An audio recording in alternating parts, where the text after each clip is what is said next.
السلام علیکم ورحمۃ اللہ وبرکاتہ. میرا نام فوزیہ شاہد ہے اور میں حج عمرے کا سبجیکٹ جو ہے وہ پڑھاتی ہوں ادھر کورسز میں، اور حج عمرے کی ٹریننگ وغیرہ کی بھی میں انچارج ہوں. تو آج اب جو نیا ٹاپک ہے ہمارا وہ یہ ہے کہ حرمین شریفین میں بیٹھ کے کیے جانے والے نیک اعمال اور ایسے کام جو کہ نہیں کرنے چاہیے.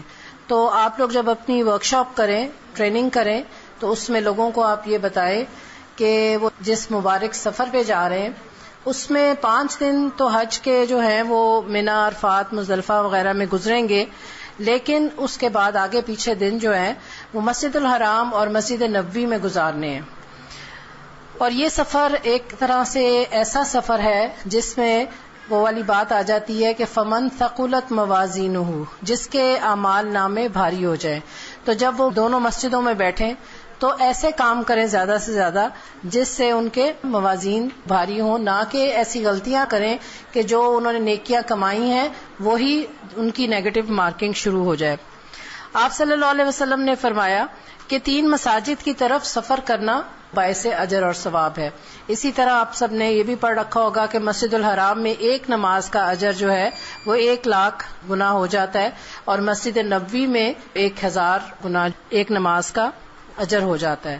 تو اسی لیے ہم نے یہ آپ کو یہ ہینڈ آؤٹ بھی دی ہے کہ ایسے کاموں کو دیکھا جائے کہ مسجد الحرام اور مسجد نبوی میں بیٹھ کر کیا کیا نیک اعمال کیے جا سکتے ہیں اور پھر کن کاموں سے بچنا ہے.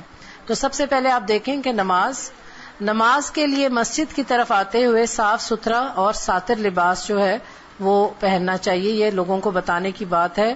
مسجد میں داخل ہوتے ہوئے دایاں پاؤں اندر رکھ کے دعا پڑھنی چاہیے. تحیت المسجد ادا کرنا چاہیے سوائے اس کے کہ جب احرام کی حالت میں، اس وقت کیا ہے کہ عمرہ کرنا زیادہ افضل ہے. پھر اس کے بعد جب اذان ہو تو اذان کا جواب دیا جائے. جب آپ اپنے ٹریننگ سیشن رکھیں اپنی برانچز میں تو ان کو اذان کا جواب دینا سکھائیں کہ اذان کا جواب کیسے دینا ہے، پھر درود پڑھنا ہے، پھر دعا پڑھنی ہے. نماز کے لیے مسجد میں وقت سے پہلے آنا، اذان سے پہلے آنا اور اگلی صفوں میں کسی کو تکلیف دیے بغیر جگہ تلاش کرنا اور بیٹھنا. ہوتا یہ ہے کہ جس وقت اذان ہوتی ہے اس وقت لوگ اپنے کمروں سے نکلتے ہیں، اور خصوصاً خواتین کے لیے تو یہ انتہائی غلط بات ہے کہ وہ اس وقت مردوں میں گھس کے اور پھر وہ مسجد کی طرف جائیں.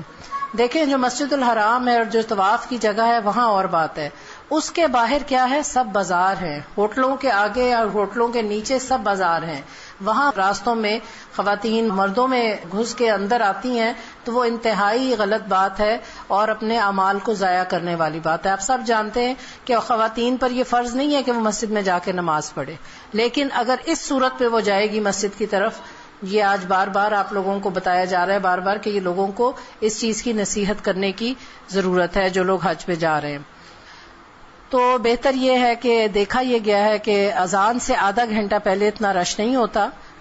اس ٹائم پر جو ہے وہ اذان سے آدھا گھنٹہ پہلے نکلیں اور مسجد الحرام میں آ کے خواتین کی جگہ میں اور مرد جو ہے وہ اپنی مردوں کی جگہ میں بیٹھیں، جگہ تلاش کریں، اگلی صفوں میں جگہ تلاش کریں اور اللہ کا ذکر کرتے ہوئے اذان کا انتظار کریں. اذان ہو، اذان کا جواب دیں، درود شریف پڑھیں اور دعا پڑھیں. یعنی یہ سب چیزیں جو ہیں باعث اجر ہیں، اور دونوں مسجدوں میں بیٹھ کر تو ان کا اجر اور بھی زیادہ ہو جاتا ہے ان کاموں کے کرنے کا. پھر یہ کہ صف میں اگر آپ پہلے سے بیٹھے ہوئے ہیں اور ہوتا کیا ہے کہ دوسرے لوگ بعد میں جو دیر سے آ رہے ہیں تو بعض لوگ صفوں میں ان کو اپنے پاس جگہ نہیں دیتے، حالانکہ جب کھڑے ہوتے ہیں نا نماز پڑھنے کے لیے تو جگہ بن جاتی ہے اور لوگ چوڑے ہو کر بیٹھ جاتے ہیں اور باقی لوگوں کو جگہ نہیں دیتے. تو یہ بھی آپ لوگ سورۃ الحجرات میں پڑھ چکے ہیں کہ لوگوں کے لیے کشادگی پیدا کرو. تو اس چیز کی بھی آپ جانے والے حاجیوں کو یہ تربیت دیں کہ وہ جو بھی صف میں شامل ہونا چاہے، بیٹھنا چاہے، اس کے لیے گنجائش پیدا کریں. اس کے بعد یہ ہے کہ صفوں کو سیدھا رکھیں. جو پڑھے لکھے لوگ، علم حاصل کیے ہوئے لوگ جا رہے ہیں ان میں سے کوئی ایک شخص اٹھے اور صفوں کو سیدھا کر دے نماز سے پہلے. جس وقت امام کہتے ہیں کہ اپنی صفوں کو سیدھا کرو، اس وقت کوئی ایک شخص اٹھ کے، کوئی ایک خاتون اٹھ کے اپنی صف کو سیدھا کر سکتی ہیں. اور پھر یہ بھی انہیں بتائیں کہ اگلی صف میں اگر جگہ ہو تو اس جگہ کو پر کرنا ہے. یہ ہماری جو عام عوام جا رہی ہے نا، ان کو یہ باتیں نہیں معلوم، آپ لوگوں نے انشاءاللہ ان کو یہ بتانا ہے.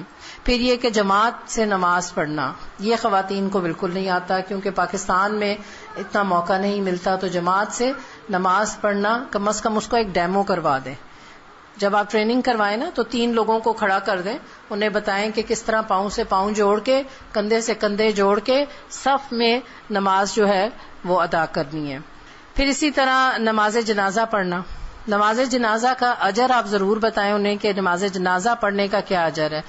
ہمارے پاکستان اور انڈیا اور بنگلہ دیش کے جو لوگ ہیں صرف وہ نہیں پڑھ رہے ہوتے نماز جنازہ خواتین، باقی تمام عرب ممالک کی جو خواتین ہیں وہ نماز جنازہ ان کو آتی بھی ہے اور وہ یہ نیکی کا موقع ضائع نہیں کرتی.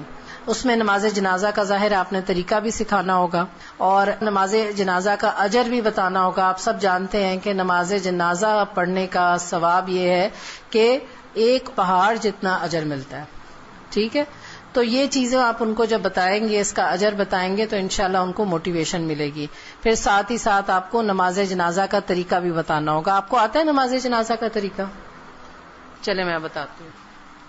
وہاں پر ہر نماز کے بعد ایک طرح سے کال، یعنی کہ مؤذن کہتے ہیں کہ جنازہ ہے، مرد کا ہے، خاتون کا ہے یا بچے کا ہے، وہ سب بتایا جاتا ہے.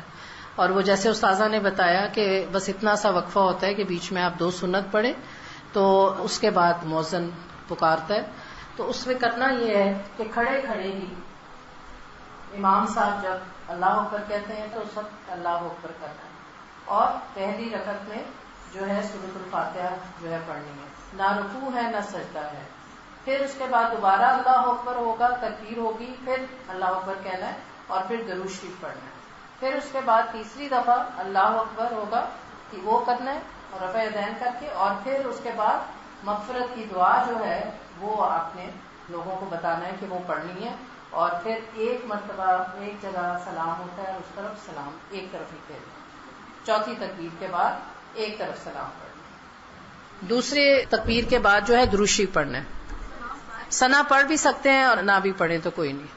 اور اس کے بعد درود شریف یہ دیکھ لیں کہ ایک طرح سے وہی سیکوینس ہے جو دعا کا سیکوینس ہوتا ہے نا، کہ جیسے پہلے اللہ کی حمد، پھر درود شریف اور پھر دعا، اور چوتھی تکبیر کے بعد سلام پھیرنا ہے. اور اس وقت یہ نہ بھولیں کہ ہم لوگ کیا کرتے ہیں، اس وقت بیٹھ کے اپنے لیے دعائیں کر رہے ہوتے ہیں، وہ تو ہم سارا دن کر سکتے ہیں. جو دنیا سے جا رہا ہے وہ سب سے زیادہ محتاج ہے کہ اس کے لیے اس وقت دعا کی جائے. مسلمانوں کے حقوق میں سے یہ ایک حق بھی ہے کہ اس کی نماز جنازہ ادا کی جائے. رکوع اور سجدہ نہیں ہوتا نماز جنازہ میں. ٹھیک ہے، جس طرح آپ لوگوں نے اپنے گلے میں پہنا ہے نا یہ ٹریننگ کا، اسی طرح کا ہماری ایک نیکلس میں حج اور عمرہ کی دعائیں اور طریقہ کا پروڈکٹ آ رہا ہے کچھ ہی دنوں میں. اس کے اندر بھی نماز جنازہ کی جو ہے وہ دعا ہے. اور چونکہ یہ ایک نفل نماز ہوتی ہے تو آپ کو پتہ ہے نفل نماز میں کچھ اٹھا کے جس طرح تراویح میں قرآن پڑھ رہے ہوتے ہیں لوگ، تو آپ لوگوں کو یہ بھی بتا سکتے ہیں کہ وہ ادھر سے دیکھ کے پڑھ لے. تو اس کے اوپر لوگوں کو ابھاریں، کیونکہ یہ بہت زیادہ اجر حاصل کرنے کا موقع ہوتا ہے جو کہ ہم بیٹھ کے ضائع کر دیتے ہیں. پاکستانی خواتین اس ٹائم پہ بیٹھ کے باتیں کر رہی ہوتی ہیں. اچھا، اس کے بعد یہ ہے کہ نماز جنازہ پڑھنا، یہ تو نماز سے تعلق ہو گئے. پھر اس کے بعد نفلی جو ہے طواف کیے جا سکتے ہیں جتنی بھی توفیق ہو. اور مقام ابراہیم پر نفل پڑھنا، عام لوگوں کو یہ نہیں پتا ہوتا کہ طواف کے ساتھ نفل ضروری ہے. تو یہ بھی آپ نے آپ لوگوں کو بات بتانی ہے کہ طواف کے جو ہے اس کے یہ کہلاتے ہی طواف کے نفل ہیں، یہ 2 نفل جو ہیں.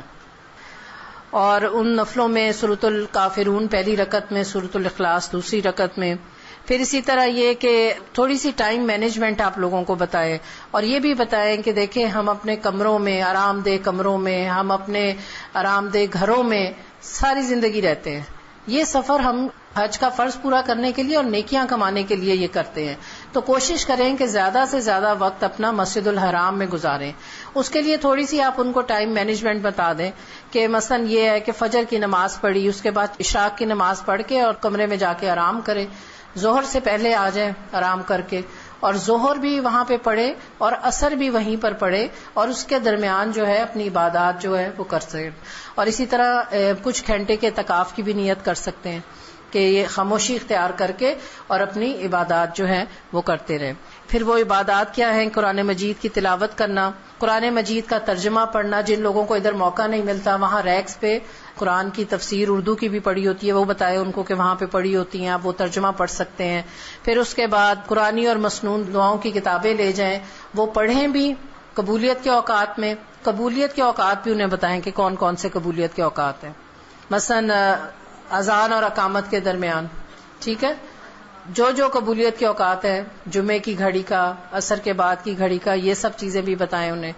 پھر اس کے بعد یہ کہ قرآنی اور مسنون دعائیں پڑھیں بھی، اور جو دعائیں نہیں یاد، جو ادھر رہ کے اپنے ملک میں اپنے گھر میں مصروفیات کے باعث وہاں پر کوئی ایک چھوٹی دعا یا کوئی ایک ذکر کو یاد کرنے کا ٹارگٹ رکھ لیں کہ یہ میں نے یاد کرنا ہے.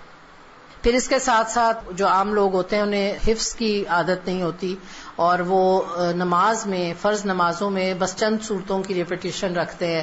سورہ اخلاص پڑھ لی اور سورۃ الکوثر پڑھ لی، تو یہ انہیں بتائیں کہ آپ وہاں ایک آیت کا بھی ٹارگٹ رکھ لیں روز کا کہ ایک آیت میں نے یاد کرنی ہے، تو آپ کئی صورتیں وہاں سے یاد کر کے لوٹیں گے.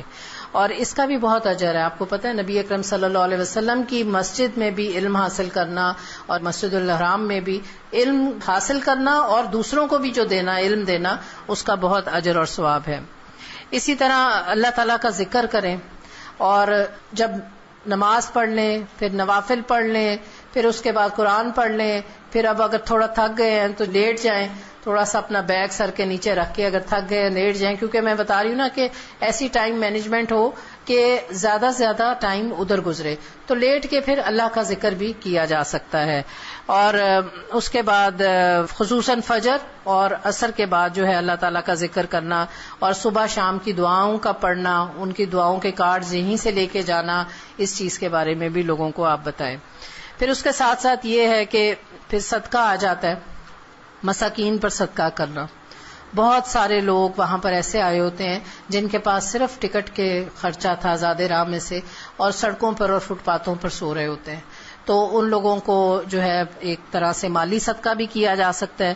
اور دوسرا یہ کہ آپ جن کو ٹریننگ دیں گے ان کو آپ بتائیں کہ جب ان کے گروپ والے ان کو کھانا دیتے ہیں وہ بہت ضرورت سے زیادہ ہوتا ہے، تو یہاں سے چھوٹے چھوٹے شاپرز لے جائیں اور جو کھانا بچے وہ شاپر میں ڈالیں اور لے جا کے کسی راستے میں کسی بھی غریب کو جو سڑک فٹ پاتھ پہ بیٹھے اس کو وہ دیا جا سکتا ہے. پھر یہ کہ حرم میں بیٹھے ہوئے لوگوں کو آپ خود اگر پانی پی رہے ہیں، آپ کی نظر پڑ رہی ہے کسی کی طرف، وہ پیاسا ہے، اس کو آپ پانی پلا سکتے ہیں. پھر اس کے علاوہ انہیں بتائیں کہ سلام میں کثرت کریں، کسی کو جانتے ہیں یا نہیں جانتے لوگوں کو سلام کریں. مجھے تو یہ بڑی خوشی ہوتی ہے کہ دیکھ کے کہ تمام امت کے لوگ جو ہیں وہ ایک جگہ جمع ہوئے ہوتے ہیں اور ایک محبت ان کے لیے دلوں میں آ رہی ہوتی ہے. ہمیں تو زبان کی محرومی ہے کہ زبان سے بات چیت نہیں ہو سکتی اتنی زیادہ، لیکن اسی طرح آپ ان لوگوں کو بتائیں کہ ایک دوسرے کو مسکراہٹ پاس کریں، ایک دوسرے کو سلام کریں. پھر اسی طرح کہ انہیں بتائیں کہ کوئی بوڑھی خاتون ہے اور وہ پاس بیٹھی ہیں. بعض اوقات خواتین جو ہیں وہ اپنے ہاتھوں سے اپنی ٹانگیں خود ہی دبا رہی ہوتی ہیں، اتنی تھکی ہوئی ہوتی ہیں، تو ان کی ٹانگیں دبا دیں اور ان کی کوئی مدد کر دیں اور کسی کا سامان اٹھا دیں. اور اس کے ساتھ پھر یہ ہے کہ ویل چیئر پہ کچھ لوگ ہوتے ہیں ان کی مدد کر دیں، وہ اپنی ویل چیئر کو ایڈجسٹ کر رہے ہوتے ہیں فرض نماز کے وقت، یہ بتائیں کہ یہ بھی نیکی کا کام ہے، یہ کام کر دیں. کوئی راستہ گم گیا ہے تو وہاں پہ لوگ یہی ہے کہ اپنے میں مگن منہ اٹھائے چلے جا رہے ہوتے ہیں. جو آپ سے کوئی راستہ پوچھ رہا ہے اس کو راستہ بتا دیں، اور اگر آپ کو راستہ نہیں آتا تو ان کو ایسے لوگوں تک پہنچا دیں کہ جو راستہ ان کو بتا سکتے ہیں. پھر اسی طرح یہ ہے کہ اگر کوئی بدعت کر رہا ہے، کوئی شرک کر رہا ہے، اس کو بھی آسان طریقے سے جو ہے، جیسے آج استاذہ نے بھی بتایا کہ پیار سے اس کو ہاتھ سے، اگر طواف میں بھی کوئی غلط کام ہو رہا ہے تو اس کو درست کر دیجیے. مثلا یہ ہوتا ہے کہ خواتین کے بازو جو ہے وہ جب حجر اسود کا استلام کرتی ہیں تو وہ یہاں نیچے تک آئے ہوتے ہیں. تو اول تو آپ لوگوں کو ٹریننگ میں یہ بتائیں کہ حج پہ جانے کے لیے جب وہ گاؤن لے تو وہ ایسا ہو جس کے کف ہوں، جہاں سے بند ہو جائے. اگر ایسا بھی نہیں ہے تو پھر کوئی ایسا ادھر ٹانکا تو نہ لگائیں, کیونکہ وضو وغیرہ کرنا ہوتا ہے. کوئی ٹچ بٹن لگایا جا سکتا ہے. اگر ایسا گاؤن نہیں سلوا سکتے تو ٹچ بٹن لگا لیں, تاکہ استلام جب کرتے ہیں اس وقت تو وہ ضرور بازو طواف کے دوران ننگا ہو رہا ہے. اور آپ کو پتہ ہے یہ کتنے لوگ ہوتے ہیں طواف میں جن کی نظر عورتوں کے اس طرح ننگے بازوؤں پہ جاتی ہیں. پھر اسی طرح یہ ہے کہ الہدا کے جو پروڈکٹس ہیں حج سے متعلق وہ انٹروڈیوس کرائیں لوگوں کو.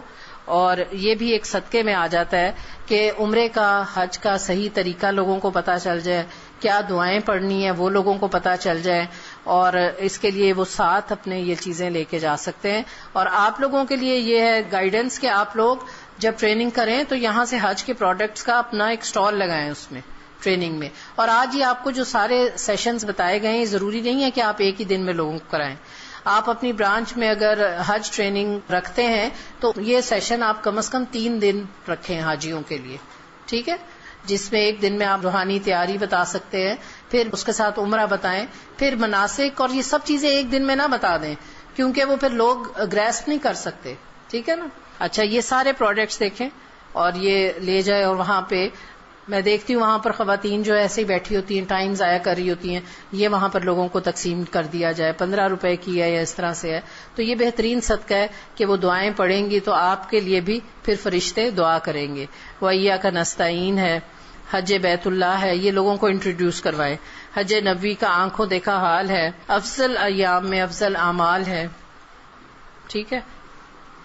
اسی طرح آپ بیٹھے ہوئے ہیں تو آپ کے گرد کوئی پاکستانی ہے, کوئی اور فارینر ہے, اور بعض اوقات آپ خود قرآن پڑھ رہے ہوتے ہیں اور لوگ آپ کو آبزرو کر رہے ہوتے ہیں, وہ آپ سے کچھ پوچھتے ہیں, تو الہدا کی ویب سائٹ کے بارے میں لوگوں کو بتائیں کہ آپ وہ ویب سائٹ کھول سکتے ہیں اور وہاں سے انگلش میں اور اردو میں بھی قرآن پاک کی تعلیم کے مواقع موجود ہیں. لوگوں کو لائبریری کا بتائیں کہ اگر وہ وہاں جا کے علم حاصل کریں. اچھا, اب یہ ہے کہ ایک اور چیز کہ لوگوں کے لیے دعائیں کریں. کسی کے اندر آپ کوئی خرابی دیکھتے ہیں کچھ لوگوں میں کہ لڑ رہے ہیں, جھگڑ رہے ہیں, کوئی اور برائی دیکھتے ہیں, تو ادھر ہی بجائے ان کو برا بھلا کہنے کے ان کے لیے دعا کریں. اسی طرح باقی کسی کے اوپر آپ کی نظر پڑتی ہے کہ کوئی بڑا تڑپ کے دعا کر رہا ہے, رو رہا ہے, اس کے لیے لوگوں کو بتائیں کہ اس کے لیے دعا کریں. آپ اپنی ٹریننگ میں لوگوں کو بتائیں کہ جب آپ کسی کے لیے دعا کرتے ہیں تو فرشتے آپ کے لیے دعا کرنا شروع ہو جاتے ہیں. پھر اسی طرح امت مسلمہ کے لیے اور پاکستان کے لیے ان کو کہیں کہ خصوصی طور پہ جب جائیں حاجی تو ان کے لیے دعا کریں. پھر نبی اکرم صلی اللہ علیہ وسلم کی جو مسجد ہے اس میں کیا کرنے کے کام ہیں, اس میں یہ ہے کہ مسجد میں داخل ہوتے ہی تحیت المسجد ادا کرنا چاہیے, اور بیٹھنے سے بھی پہلے تحیت المسجد. حاجیوں کو بتائیں کہ جب وہ مسجد میں جائیں تو یہ نہیں کہ وہ سب سے پہلے قبر مبارک کی طرف چلنا شروع ہو جائیں, سب سے پہلے کیا کرنا ہے, تحیت المسجد ادا کرنا ہے. اس سے پہلے کہ بیٹھیں اس وقت آپ نے تحیت المسجد ان کو بتانا ہے کہ وہ ادا کریں.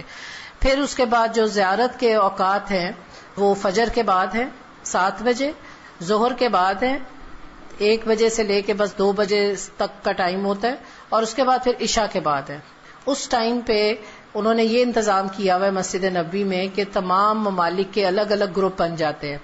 پاکستان کا الگ گروپ ہے, اس کا انہوں نے سائنیج اٹھایا ہوتا ہے. پھر اسی طرح ترکی والوں کا الگ ہے, مصریوں کا, عربوں کا الگ ہے. تو پاکستانی خواتین اپنے ملک کے جو حاجی جا رہے ہیں انہیں بتائیں کہ وہ اپنے لوگوں کے ساتھ جا کے بیٹھے, کیونکہ وہ وہاں پر ان کو بھی تعلیم دے رہے ہیں کہ آپ نے آگے جانا ہے جب زیارت کے لیے تو آپ نے کیا کرنا ہے اور کیا نہیں کرنا. تو اپنے گروپ کے ساتھ جو ہے ڈسپلن کے ساتھ وہ آپ کو لے کے جائیں گے. جس وقت پہ بھی جائیں گے درود شریف پڑھتے رہیں وہیں پر بیٹھ کے, اور انتظار کریں, صبر کریں. وہاں پر خواتین اس طرح کی باتیں کر رہی ہوتی ہیں, پتہ نہیں ہمیں لے کے جائیں گے کہ نہیں جائیں گے, ہمیں سب سے آخر میں لے کے جائیں گے. تو انہیں آپ کہیں کہ آپ کے لیے وہ بہترین وقت ہے, آپ بیٹھ کے اس وقت درود شریف پڑھیں. پھر جب ریاض الجنہ میں جائیں تو 2 نفل پڑھ لیں, اس سے زیادہ نفل نہ پڑھیں, کیونکہ ہر ایک کو موقع دینا چاہیے کہ وہ ہر ایک کرے, اور شور و غل کرنے والوں میں شامل نہ ہوں. جب دروازہ کھلتا ہے زیارت پہ جانے کے لیے تو ایسے لگتا ہے نعوذ باللہ جیسے گھوڑے دوڑ رہے ہیں, اتنا شور کرتے ہوئے عورتیں دوڑ لگاتی ہیں. تو ان بے ادب لوگوں کے اندر شامل نہ ہوں, کیونکہ آپ لوگ سورۃ الحجرات میں پڑھ چکے ہیں کہ نبی صلی اللہ علیہ وسلم کے سامنے اونچی آواز سے بات کرنا اور اس طرح کے کام کرنے سے کیا ہے کہ اعمال ضائع ہونے کا خطرہ ہوتا ہے. خاموشی سے بیٹھے رہیں، جب وہ شور و غل نکل جائے تو پھر آرام سے وہاں پر چلے، اور نبی صلی اللہ علیہ وسلم کو سلام پڑھ کے اور پھر حضرت ابو بکر اور حضرت عمر کو بھی سلام کیا جائے۔ پھر اسی طرح یہ ہے کہ جو نہ کرنے کے کام ہیں، اب ان کی لسٹ آ رہی ہے کہ نہ کرنے کے کام کیا ہیں دونوں مسجدوں میں۔ خواتین جو ہے ان کو بتائیں کہ وہ گاؤن اور سکارف کے بغیر مسجد الحرام میں نہ جائیں، لون کے باریک کپڑے پہن کر نہ جائیں۔ ابھی کچھ سال ہوئے، شاید 1-1.5 سال پہلے، پاکستانی ایک خاتون جو تھی وہ لون کے کپڑے اور دوپٹہ لے کے طواف کر رہی تھی، اوپر سے بارش ہو گئی اور وہ سارا لباس اس کا چپک گیا اور اتنی لعن طعن کی گئی پاکستانی لوگوں کے اوپر، لوگوں نے باقاعدہ اس کے اوپر کافی شور مچایا۔ پھر اس طرح یہ کہ راستوں میں کھڑے نہ ہوں، خانہ کعبہ کو دیکھنے کے لیے نا، پہلی نظر ڈالنے کے لیے جدھر نظر آتا ہے ادھر ہی کھڑی ہو جاتے ہیں۔ اس کا گناہ انہیں بتائیں، آپ سب تو جانتے ہی ہیں نا راستوں میں کھڑے ہونے کا کیا گناہ ہے، یہ گناہ ان کو بتائیں کہ کیا گناہ ہے اور کس جگہ پہ کھڑے ہو کر یہ گناہ ہو رہا ہے۔ جو ادب والی جگہ ہیں اور جہاں پر ایک نماز کا 1,00,000 گنا اجر ہے۔ پھر یہ کہ جو وہاں پر انتظامی امور کے لوگ ہوتے ہیں، جو اٹھا رہے ہوتے ہیں اور منع کر رہے ہوتے ہیں، ان کے ساتھ لڑ جھگڑ رہے ہوتے ہیں اور ان کی بات نہیں مان رہے ہوتے، تو آپ کو پتہ ہے اولی الامر کی بات ماننا جو ہے وہ فرض ہے، اس کے بارے میں انہیں بتائیں۔ حجر اسود کے بوسے کے لیے خواتین جو ہے وہ مردوں میں نہ گھسیں، اسی طرح رکن یمانی کو ہاتھ لگانے کے لیے خواتین جو ہے وہ مردوں میں نہ گھسیں۔ پھر یہ کہ مسجد میں دیر سے آنے کی صورت میں دوسروں کو تنگ کرتے ہوئے اگلی صف میں جانا، یہ بھی اس چیز سے بھی منع کریں کہ ویسے پہلے دیر سے آئے، اذان ہو گئی، اب یہ کہ میں نے تو سب سے آگے جا کے نماز پڑھنی ہے، تو یہ تو تنگ کرنے والی بات ہے۔ اور نبی صلی اللہ علیہ وسلم نے ایسے شخص کے بارے میں کہا تھا کہ دیر سے آیا اور لوگوں کو تنگ کیا۔ پھر یہ کہ مسجد میں کوئی گندگی نہ پھیلائی جائے، پانی نہ پھینکا جائے، کوئی اور کھانے پینے کے جو ریپرز ہیں وہ نہ پھینکے جائیں۔ پھر یہ کہ سارا وقت خواتین وہاں پر بیٹھ کے باتیں کرتی رہتی ہیں، اس چیز سے منع کریں اور انہیں بتائیں کہ یہ کیا مقام ہے، یہاں پر ذکر الہی کریں زیادہ سے زیادہ، باتیں جو ہے وہ تو کرنی ہے، زبان تو رکنی نہیں ہے۔ اس دفعہ میں بھی رمضان میں تھی تو میرے ساتھ ایک خاتون تھی، فیصل آباد سے آئی ہوئی تھی، خاموشی سے بیٹھ کے اپنی عبادت کرتی رہتی تھی۔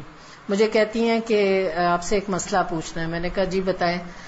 کہتی ہیں کہ یہ اتنی عظیم جگہ ہے، یہ اتنی عظیم جگہ ہے اور یہ عورتیں سارا وقت بولتی رہتی ہیں، سارا وقت بولتی رہتی ہیں، اور وہ رونا شروع ہو گئی اور کہتی ہیں کہ یہ تو اذان اور اقامت کے درمیان بھی بولتی رہتی ہیں۔ کہتی ہیں کہ ہم تو گھر میں بھی نہیں بولتے، ہمیں تو ہمارے بزرگوں نے منع کیا ہوا ہے کہ زبان زیادہ نہیں چلانی، ہماری بچپن سے اس پہ تربیت کی ہوئی ہے۔ تو میں نے تو گھر میں ایک ڈائری رکھی ہوئی ہے، جب میرا بولنے کو نہیں دل کرتا اور میں ایسی کیفیت میں ہوتی ہوں تو میں اس ڈائری پہ لکھ کے بات کرتی ہوں، اور میں نے اپنے بچوں کی بھی اسی طرح ہی تربیت کی ہوئی ہے۔ میں نے اتنا ان سے سیکھا کہ میں آپ کو بتا نہیں سکتی۔ تو یہ چیز لوگوں کو بتانے کی ہے کہ باتیں تو کرنی ہی کرنی ہے، ہم اپنے ملک میں بھی آ کے باتیں کرتے رہیں گے۔ اب پھر کیا ہوتا ہے، مسجد الحرام میں بیٹھ کے غیبتیں ہو رہی ہوتی ہیں، اپنی اپنی بہوؤں کی، نندوں کی، ساسوں کے قصے سنائے جا رہے ہو۔ تو اس وقت ہم یہ بات کر رہے ہیں کہ مسجد الحرام میں بیٹھ کے کیا کام کرنے اور کیا کام نہیں کرنے، یہ آپ لوگوں نے لوگوں کو بتانا ہے کہ اتنی نیکی کے سفر پہ جاتے ہوئے یہ نہ ہو کہ ان کی نیگیٹو مارکنگ ہو جائے ساری، ٹھیک ہے نا۔ تو یہ کس چیز کی احتیاط کرنی ہے۔ پھر یہ کہ جمعے کی جو نماز ہو رہی ہوتی ہے اس کے خطبے میں باتیں ہو رہی ہوتی ہیں، کیونکہ عربی زبان نہیں پتہ، امام صاحب خطبہ دے رہے ہیں، اب یہ آپ کو تو پتہ ہے کہ خطبے میں خاموش کروانا بھی منع ہے، تو یہ آپ نے بتانا ہے لوگوں کو کہ خطبے میں جو ہے بات چیت نہیں کرنی، بس خاموشی سے اپنی جگہ پر بیٹھ کے سنتے رہیں۔ اس کے بعد ظاہر ہے کہ جو لڑائی جھگڑے ہو رہے ہوتے ہیں اس سے منع کرنا ہے کہ وہاں پہ کوئی آپ کی جگہ پہ بیٹھ جائے، کچھ ہو جائے، آپ نے صبر کا مظاہرہ کرنا ہے اور لڑائی جھگڑا نہیں کرنا۔ اچھا، پھر کسی طرح بھی دوسرے کی عبادت میں خلل نہیں ڈالنا۔ مثلا طواف ہو رہا ہے، اب طواف میں ہوتا یہ ہے کہ پہلا جب چکر کوئی شروع کرتا ہے نا حجر اسود کا استلام کر کے، تو وہ خانہ کعبہ کے قریب ہونا چاہتا ہے اور وہ قریب ہو جاتا ہے، اس کے بعد آہستہ آہستہ درمیان میں آ جاتا ہے۔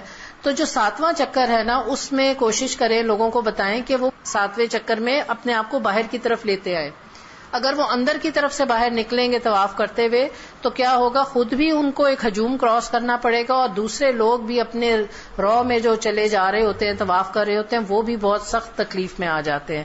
اور اسی طرح پھر یہ کہ طواف کی جگہ پر نفل نہیں پڑھنے. خصوصاً خواتین جو ہیں وہ ایسی جگہوں پہ جا کے نفل پڑھیں جو خواتین کے حصے ہیں. اچھا، طواف کر کے ہوتا کیا ہے کہ خواتین ادھر کارپیٹس بچھے ہوئے ہیں جہاں پر نفل پڑھنے والوں کے لیے، وہاں جا کے کھڑی ہو جاتی ہیں، دائیں بائیں دیکھتی ہیں کوئی مرد نہیں ہے، پیچھے دیکھتی ہیں کوئی مرد نہیں ہے. ہوتا کیا ہے کہ جو طواف کر رہے ہوتے ہیں نا لوگ، وہ لوگ انہی میں سے جو ختم کرتے ہیں مرد، وہ ان کے پیچھے یا ان کے ساتھ آ کے نماز پڑھنا شروع ہو جاتے ہیں. تو ان چیزوں سے بچنا ہے کہ یہ نہ ہو کہ جو نیکیاں ہیں وہ ضائع ہو جائیں. پھر دوسری قوموں کے لوگوں کو برا بھلا نہیں کرنا. دیکھو یہ لوگ یہ کیا کر رہے ہیں، یہ بہت کامن بات ہے وہاں پر. یہ بہت کامن بات ہے کہ دوسری قوموں کے لوگوں کو برا بھلا کہا جاتا ہے، اور اس کے بارے میں یہ فتویٰ آ گیا وہاں پہ کہ پوری قوم کی غیبت کا گناہ ملے گا. آپ کسی قوم کو برا بھلا کہہ رہے ہیں، اس قوم کی پوری قوم کی غیبت کا گناہ جو ہے وہ مل جائے گا. اور مسجد الحرام میں یا مسجد نبوی میں اگر آپ کھڑے ہو کر کر رہے ہیں تو آپ دیکھ لیں کہ پھر کیا سمیٹ رہے ہیں آپ. پھر یہ کہ اسی طرح مسجد نبوی میں نوٹ کر لیں کہ کیا کیا چیزیں ایسی ہیں جو لوگوں کو بتانی ہے کہ انہوں نے وہاں پر نہیں کرنی. یہ بھی کہ شور و غل کرنے والوں میں اور شور شرابہ کرنے والوں میں شامل نہ ہو. نبی اکرم صلی اللہ علیہ وسلم کی قبر مبارک کی طرف ہاتھ اٹھا کر دعا نہیں مانگنی. پھر یہ کہ نبی اکرم صلی اللہ علیہ وسلم کی قبر کی طرف رخ کر کے لوگ نماز پڑھ رہے ہوتے ہیں، اس چیز کا بتائیں لوگوں کو کہ قبلے کی طرف رخ کر کے نماز پڑھنی ہے. اور اگر کوئی ایسا کر رہا ہو تو اس کو بڑی خوبصورتی سے اس کو منع کر دینا چاہیے. لوگ مان بھی جاتے ہیں. اور آپ کا کوئی سوال وغیرہ ہو؟ با جماعت نماز کا طریقہ، اگر کوئی دوسری رکعت میں آتا ہے نا تو اللہ اکبر کر کے، اور امام جہاں پر بھی ہے، مثلا امام صاحب رکوع میں ہے تو رکوع میں چلا جائے، سجدے میں ہے تو سجدے میں چلا جائے. اور اس کے بارے میں یہ آتا ہے کہ سورہ فاتحہ ضرور ہو جانی چاہیے. اگر سورہ فاتحہ ہو تو پھر رکعت ہوتی ہے، اگر نہ ہو تو نہیں ہوتی. مثلا اگر میں پہنچی ہوں دوسری رکعت میں اور جو ہے امام صاحب ابھی سورہ فاتحہ پر ہی ہیں تو میں سورہ فاتحہ میں شامل ہو جاؤں گی اور میری ایک رکعت مس ہوئی، ٹھیک ہے. اب میں ساری نماز ان کے ساتھ پڑھوں گی، اور سلام جب امام صاحب پھیریں گے اس وقت ان کے ساتھ سلام نہیں پھیروں گی، بلکہ پھر میں کھڑی ہو جاؤں گی اور میری جو رکعت مس ہوئی ہے وہ میں رکعت پوری ادا کر کے اور پھر سلام پھیروں گی. تو یہ طریقہ آپ لوگوں کو بتا دیں. اکثر لوگ کیا کرتے ہیں، جب اذان ہوتی ہے اس وقت گھروں سے بھاگتے ہیں، رش میں پھنستے ہیں، اور پھر یہ ہے کہ جہاں جگہ ملتی ہے وہاں کھڑے ہو کے کسی مرد کے ساتھ کہیں پہ بھی نماز جو ہے وہ ادا کر لیتے ہیں. اچھا، آج کا جو بھی سیشن ہوا اس کی اسیسمنٹ شیٹ آپ کو بھی ملے گی، وہ سب آپ لوگ فل کر کے ساتھ نہیں لے کے جانی، آپ نے واپس کرنی ہے، ٹھیک ہے. اور یہ جو آج آپ لوگوں نے ٹریننگ لی ہے نا، استاذہ محترمہ کا وقت لیا ہے، تو اب الحمدللہ آپ لوگ ماشاءاللہ اس قابل ہو گئے ہیں کہ آپ اپنے علاقے کے جانے والے حاجیوں کو ٹرین کریں اور ان کو بلائیں، 2-3 دن ان کو ٹریننگ دیں. یہ آپ کا ٹائم بہت کم ہے، جلدی سے یہ آپ اپنا اسیسمنٹ فل کریں، اور اس کے بعد آپ کا یاسمین خاکوانی کے ساتھ سیشن ہے انشاءاللہ تعالی.